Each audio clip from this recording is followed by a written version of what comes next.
بسم اللہ الرحمن الرحیم۔ ایک زمانہ تھا کہ یہ اللہ تعالیٰ کی سب سے پسندیدہ قوم تھی، لیکن اپنے گناہوں جرائم کی وجہ سے اللہ تعالیٰ نے ان کو امامت سے معزول کر دیا۔ یہ یہودی ہیں۔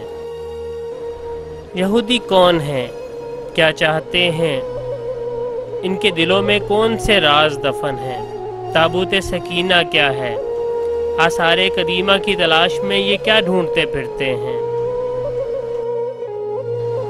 میرے چینل حقیقت کے ساتھ کو سبسکرائب کریں، بیل آئیکن کے بٹن کو دبائیں، کمنٹس باکس میں اپنی رائے کا اظہار ضرور کریں۔ بدقسمتی سے یہودی ایک ایسی قوم رہی ہے جس نے اپنی ہزاروں سالہ زندگی میں اللہ تعالیٰ کی مسلسل نافرمانیوں میں گزاری ہے۔ حضرت یعقوب علیہ السلام کے دور سے بنی اسرائیل قوم کا آغاز ہوا۔ یہ قوم مسلسل نافرمانی، سازش اور بغاوت کی علم بردار رہی۔ رب کائنات نے بھی اس قوم پر متعدد بار لعنت کی ہے۔ دنیا بھر کی اقوام میں یہ واحد قوم ہے جس کو اللہ تعالیٰ نے سب سے زیادہ غضب، غصہ اور پھٹکار اور ملامت کا سزاوار ٹھہرایا ہے۔ اسرائیلیوں کی مکر و فریب کی پوری داستان قرآن پاک میں محفوظ ہے۔ اللہ تعالیٰ نے پوری چارج شیٹ ان کے نام سے مرتب کی ہے، جس کے بعد اللہ تعالیٰ نے اس قوم کو قیادت کے منصب سے معزول کر دیا اور بدلے میں مسلمانوں کو اس مقام پر فائز کیا۔ قرآن پاک کے تفصیلی مطالعے سے جو یہودیوں کے جرائم ہمارے سامنے آتے ہیں، یہ قوم عہد و پیمان کی مسلسل نافرمانی کرتی تھی۔ چنانچہ کوہ طور کو ان کے سروں پر اٹھا کر لٹکایا گیا، تاہم اس کے باوجود عہد شکنی کا یہ سلسلہ جاری رہا۔ یہ لوگ اللہ کی آیات کو فروخت کرتے تھے اور ان سے اپنی مرضی کے مطلب اور معنی برآمد کرتے تھے۔ یہ دوسروں کو نیکی کی تلقین کرتے تھے، خود بھول جاتے تھے۔ آل فرعون کے ظلم و ستم سے نجات پانے، سمندر سے راستہ مہیا کرنے کے باوجود وہ اپنے پروردگار کے مستقل ناشکر گزار بنے رہے۔ حضرت موسیٰ علیہ السلام کے کوہ طور پر جانے اور اللہ تعالیٰ سے ملاقات کے دوران یہ لوگ بچھڑے کی بلا وجہ پرستش میں لگ گئے۔ اللہ تعالیٰ نے انہیں گائے ذبح کرنے کا حکم دیا تو یہ لوگ بہت سر پٹائے اور حضرت موسیٰ علیہ السلام سے 5 دفعہ مطالبہ کیا کہ ہمیں اللہ تعالیٰ سے صاف حکم لا کر دکھائے تاکہ گائے کے ذبح کرنے سے وہ بچ سکیں۔ یہ لوگ کہتے تھے کہ آنکھوں سے دیکھے بغیر اللہ پر ایمان نہیں لائیں گے۔ اللہ نے جب انہیں آسمان سے بنا محنت کے رزق یعنی من سلوہ فراہم کیا تو ضد کر کے اسے اپنے لیے بند کروایا اور مطالبہ کیا کہ زمین سے اناج اور سبزیاں اگانے کا بندوبست کیا جائے۔ صحرا کی سخت دھوپ کے بجائے اللہ نے ان پر بادلوں کا ٹھنڈا سایہ رکھا، مگر مجال ہے کبھی انہوں نے اللہ کے سامنے عاجزی اختیار کی ہو۔ اللہ تعالیٰ نے انہیں ایک بستی میں داخل ہوتے ہوئے ایک لفظ حتہ ادا کرنے کا حکم دیا۔ حتہ کا لفظی معنی ہے معافی کے۔ اس حکم کی تعمیل میں کوئی قباحت نہیں تھی، مگر نہ جانے ان لوگوں نے کیوں اس حکم کی حکم عدولی کی اور اس لفظ کو کسی اور لفظ میں بدل دیا۔ اللہ تعالیٰ نے اس بستی میں 12 قبیلوں کے لیے 12 چشمے ایک ہی چٹان سے برآمد کیے تاکہ پانی کے معاملے میں ان کے درمیان کوئی تصادم نہ ہو، مگر اس رعایت کے باوجود اللہ تعالیٰ کے بھیجے ہوئے نبیوں کی مسلسل نافرمانی کرتے تھے۔ اللہ تعالیٰ کے بھیجے ہوئے پیغمبروں کو شہید کرتے اور پھانسی پر چڑھانے پر بھی کوئی آر نہ تھی۔ حضرت یحییٰ علیہ السلام کا سر قلم کروا دیا، ایک نبی پاک کو کنویں پر الٹا لٹکا کر چھوڑ دیا، حضرت عیسیٰ علیہ السلام کو تختہ دار تک پہنچانے کی سازش میں پیش رہے۔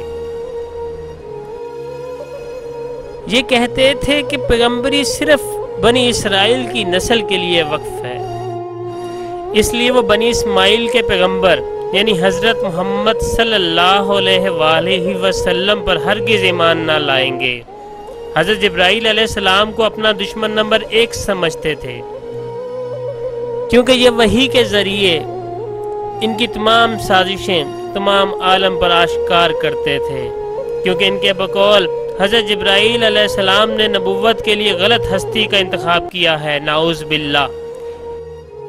یہ لوگ آسمانی کتابوں میں لفظی اور معنی تحریف کرتے تھے اور اپنے مطلب کے معنی نکالتے تھے۔ نبی اکرم صلی اللہ علیہ وآلہ وسلم کی مجلس میں اگر ان کے کسی فرد کے منہ سے سچی بات نکل جاتی تو واپسی میں اسی شخص کو برا بلا کہتے تھے، اور یہ لوگ بڑے بڑے دعوے کرتے تھے اور کہتے تھے کہ یہ اللہ تعالیٰ کے چہیتے ہیں، دوزخ کی آگ ان کو چھو بھی نہ سکے گی۔ ان کے آپس کے اختلافات بھی شدید تھے، قتل و غارت کرتے تھے، قبیلوں کو ان کی بستیوں سے نکال دیتے تھے، جیسا کہ اب انہوں نے مسلم فلسطینیوں کے ساتھ کیا ہے۔ یہ لوگ اعلان کہا کرتے تھے کہ ان کے دلوں پر غلاف پڑا ہے، اس لیے اسلام کی کوئی بات ان کے دلوں پر اثر نہیں کر سکتی۔ حضرت محمد صلی اللہ علیہ وآلہ وسلم کی آمد سے پہلے یہ لوگ ایک نبی کی پیشن گوئی کرتے تھے اور اہل مدینہ سے کہا کرتے تھے کہ اس نبی کو آنے دو، پھر ہم تم سے نپٹ لیں گے۔ نبی اکرم صلی اللہ علیہ وآلہ وسلم کی آمد کے بعد یہی یہودی ان کے بدترین دشمن بن گئے۔ یہ لوگ جادو سیکھتے تھے اور سکھاتے تھے اور اس کے ذریعہ میاں بیوی کے درمیان تفرقے ڈالتے تھے۔ جادو کو حضرت سلیمان علیہ السلام سے منسوب کرتے تھے، حالانکہ قرآن پاک میں صاف کہا گیا ہے کہ حضرت سلیمان علیہ السلام کا جادو سے دور تک بھی کوئی تعلق نہ ہے۔ نبی اکرم صلی اللہ علیہ وآلہ وسلم پر بھی ایک بار ان لوگوں نے جادو کیا تھا۔ ایک بار بھاری چٹان کے ذریعے بھی آپ کو مارنے کی کوشش کی گئی تھی۔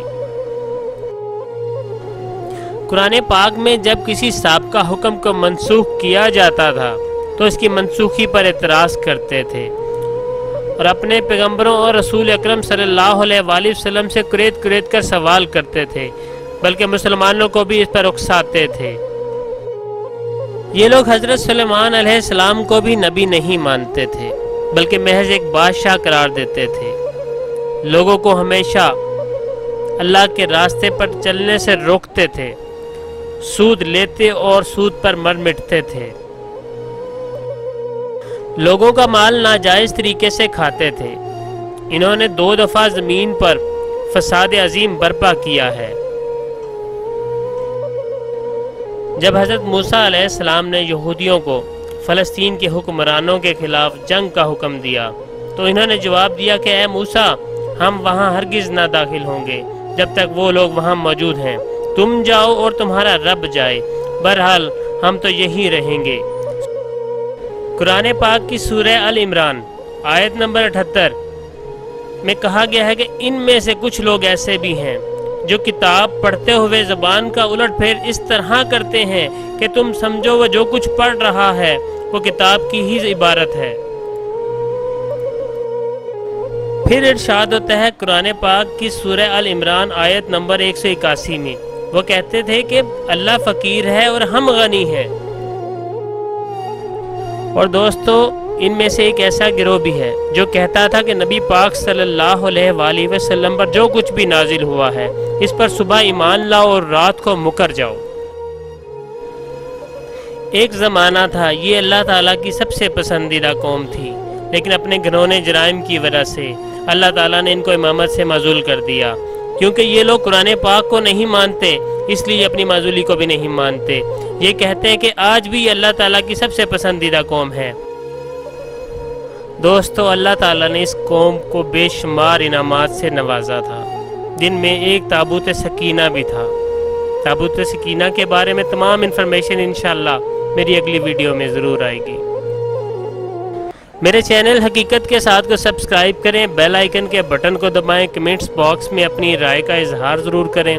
ویڈیو پسند آئے تو شیئر ضرور کیجئے گا۔ اگلی ویڈیو تک کے لیے اللہ حافظ، اپنا خیال رکھیے گا، دعاؤں میں یاد رکھیے گا۔